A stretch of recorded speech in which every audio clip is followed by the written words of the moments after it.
The new Daredevil run started last week, and I got the 1 in 25 covers in my blind bag, which is really cool. So, as of right now, this is the most rare cover issue I have in my collection.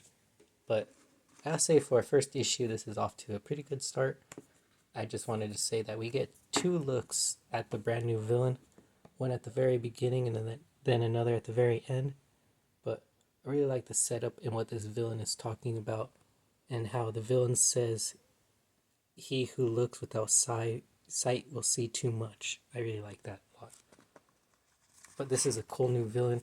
It's really interesting. I also like the beginning, this double spread right here. And I just like it because as Daredevil's flying through the air, I'm pretty sure with all these panels, it's supposed to show that Daredevil's listening throughout the city, so he's trying to figure out where to go.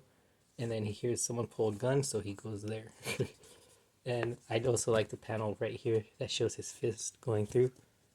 And also, I kind of like the paneling right here where he says Daredevil doesn't make mistakes, because that comes back later in the issue. And I also like these panels right here. It shows a lot of when Daredevil's using his sonar. It shows like shots like this. I'll show off another one. I don't know why it feels really 90s to me. I just really like that look. And this is a really good beginning.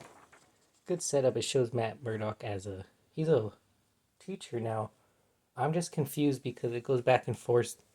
Because he says he's not a lawyer, but it also mentions that he used to be. So I'm not sure what they're going to do with his reasoning why he's here. Once again, I like his sunglasses. They made him red for this one. They're kind of reflective. I noticed, I thought they were really reflective, but they just kind of are. Not as much as in Daredevil Yellow, but I still appreciate the effort. And it already shows him having clashes with his students, especially this one. I'm not sure if she'll come back later, but they make a little deal. Not sure if that will come back either.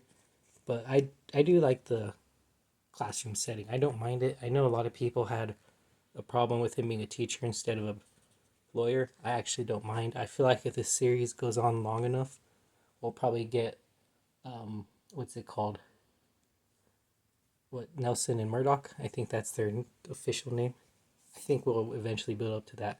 But right here, this is another professor at the school, and I just liked it how they were kind of like flirting for a minute, and it seemed like she was kind of into Matt, and then he said something stupid, and it kind of turned the whole thing around.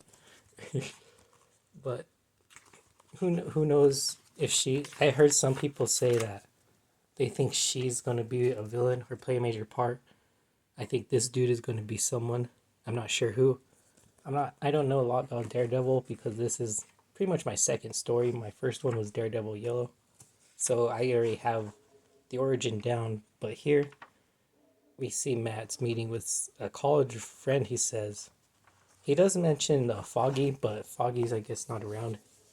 And then there's another shot that I said that feels like a kind of like a 90s panel right here.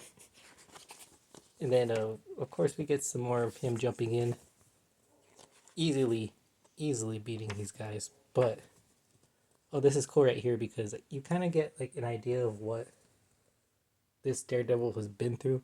So you kind of know that he's not at the beginning of his story. I'm familiar with these first three suits. I don't know what this one means, but it's cool to see the yellow one in this art style. I hope the yellow one comes back at some point. But here's the villain. This is the second shot I was talking about.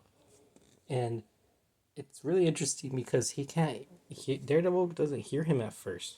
And then, like, if you notice, his sonar in this panel is kind of faint. It's more faint than the other ones. And he's talking about how there's no heartbeat, no scent. And then he even mentions that the voice it's like a timbre and it changes erratically with every word. So you can't tell who it is. But this guy is actually really, really good with hand-to-hand combat. He's faster. He has better reflexes than Daredevil, which is an insane feat in itself to have. And then he ends up knocking Daredevil out of the window. And I thought this was kind of funny because in the beginning of the issue where Daredevil's kind of cocky a little bit, how he takes these guys out pretty effortlessly. And Daredevil says, He said there's no casualties, limited property damage, not counting the car. And I just thought that was funny because in here he gets knocked out and he ended up damaging the car again. But this is how we leave Daredevil at the end of issue 1. And this is a really good ending. I liked it. Daredevil kind of gets destroyed easily. But I'm kind of enjoying where this series is going. I wasn't expecting anything major because it's just the first issue. It usually sets things up. So the second issue is the one I usually look forward to the most. But once again, I'm really glad I got a 1 in 25 cover for my blind bag. I look forward to the rest of this series. And I just can't wait for the next one. I thank you guys so much for watching.